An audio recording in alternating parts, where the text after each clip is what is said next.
What's up, people? This is the Gemini speaker with another video. I want to talk about France World Cup win last night because it has been. I've been watching the whole tournament for the whole month, and I'm gonna admit this has been one of the most unpredictable, quite surprising World Cup I've seen in years. And it was pleasant to see so many unknown teams make it far to the tournament and see big teams such as Germany to bow out disgracefully.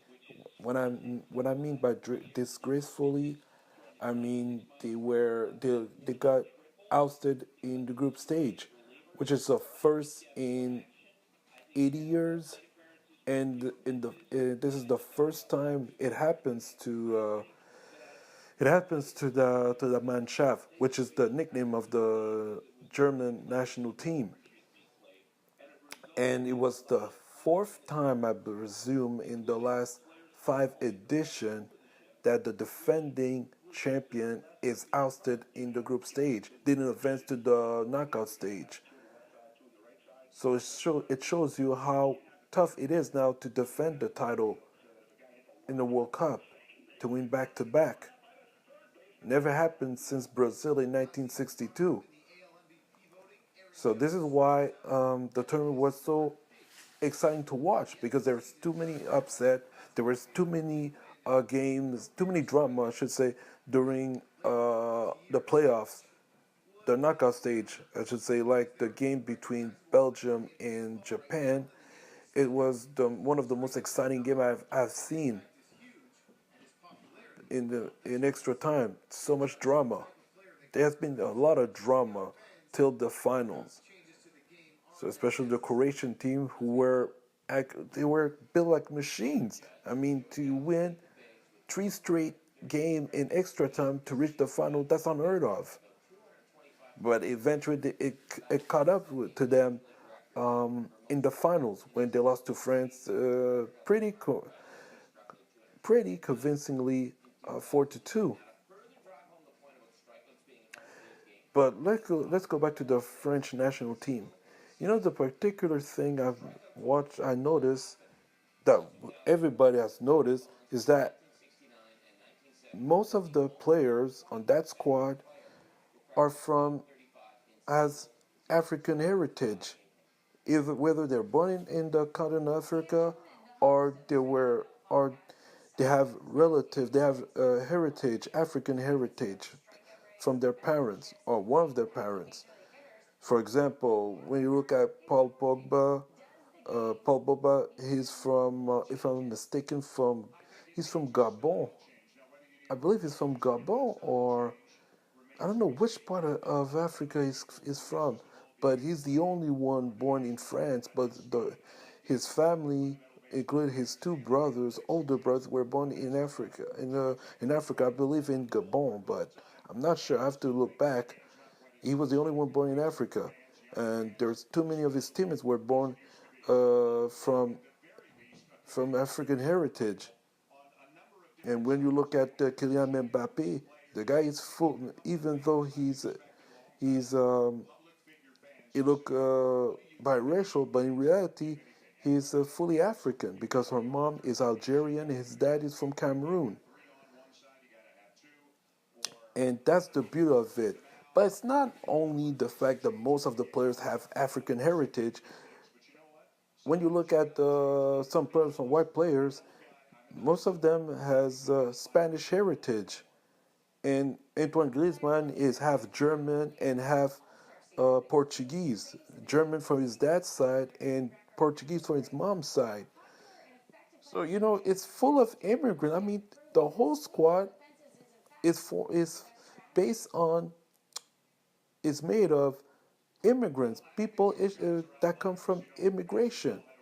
That's the particularity of this national team. And this is why a lot of people, including my family or some of my friends, were rooting for France, because of the fact there's too many people who has African heritage. But however, the funny thing though is that in a historical context, France is a former colonizer. That's the funny thing. And I feel guilty a little bit because I know that France is a former colonizing nation, colonizer. And and to root for a colonizer, it's embarrassing. It's pathetic. But hey, it's hard because it's sports. It's really hard to not dismiss this notion because you know you're familiar with some of the players you're too familiar with, so that's why it's hard to not root for them. And I wouldn't be mad if Croatia has won the World Cup, but hey, it's the African nation who won the World Cup, so I wouldn't be mad about this. However, it's quite funny. Like I said, it's quite funny that we support a colonizer just because there are a lot of black players. We have to root for them. But hey, if you know your historical, your if you know your history, if you understand the historic context, you wouldn't vote. You wouldn't vote, or my bad, you wouldn't side with France. You wouldn't root for France. But you know,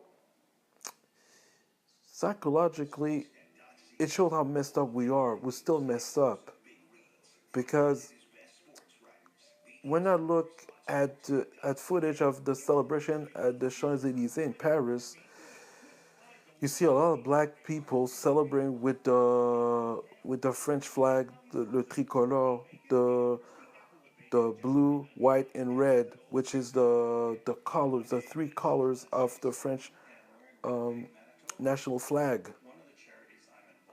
And it's quite embarrassing because there's still racism in France, and the racism is as much as bad as you find here in North America because there are a lot of violence over there. There are a lot of poverty among black people in Paris or in France, especially in Paris. But at the same time, there's a lot of racism, a lot of police violence towards black people, black folks, and even on Algerian people from the Maghreb, which is which is the what we call the Northern Africa. We feature countries like Algeria, Tunisia, Morocco, Mauritania. I would say Mauritania or Mauritanians. But we have to add Libya and Egypt. But most of the case, the Maghreb, as we call, is the North African nation, and there's a lot of violence towards these people from Northern Africa. So you know that politically, politicians in within the French government are using this to promote to make a promotion that there's racial harmony, just to manipulate the population to believing that France has won the World Cup, so everybody we're united, we're all French. But it's a funny thing, huh?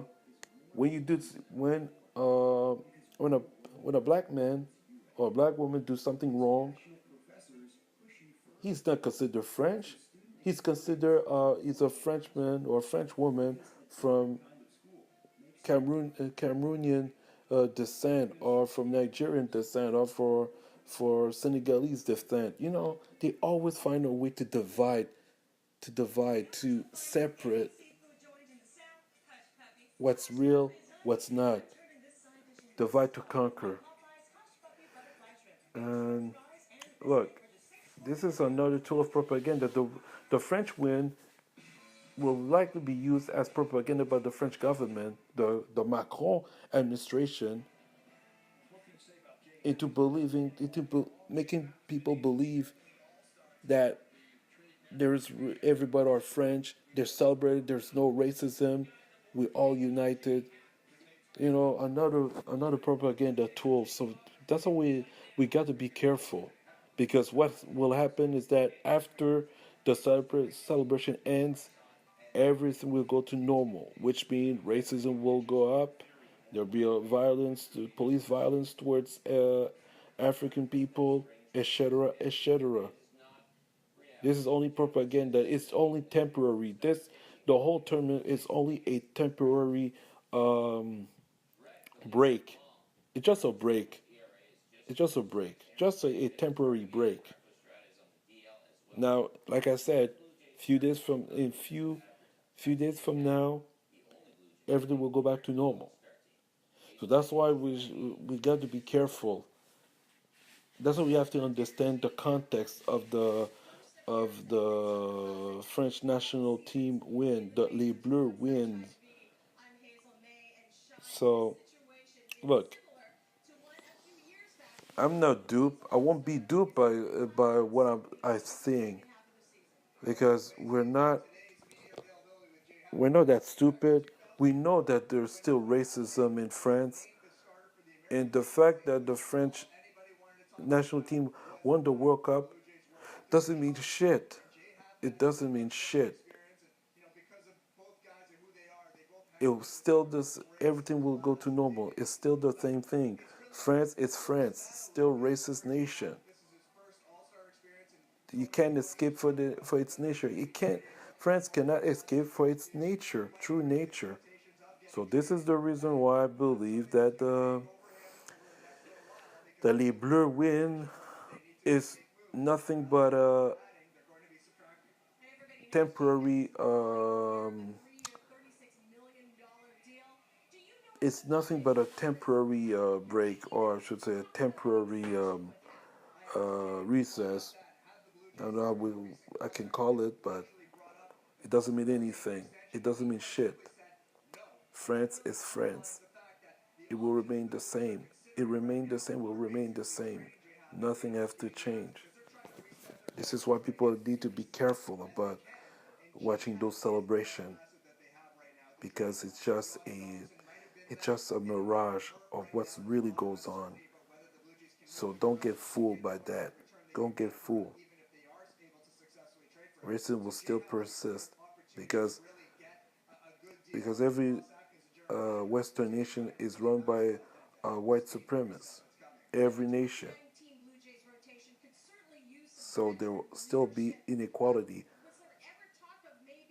towards black people. So this is the reason why we got to be careful. But when we see the footage, what we saw last night when the team won the World Cup, like I said, it's unbelievable. It's a great win because it's black folks who won the game. But it doesn't mean that France will change. France will not change. So be careful. Be careful. Don't fall to the media hype. Don't fall to the media propaganda. Don't follow for it. See ya.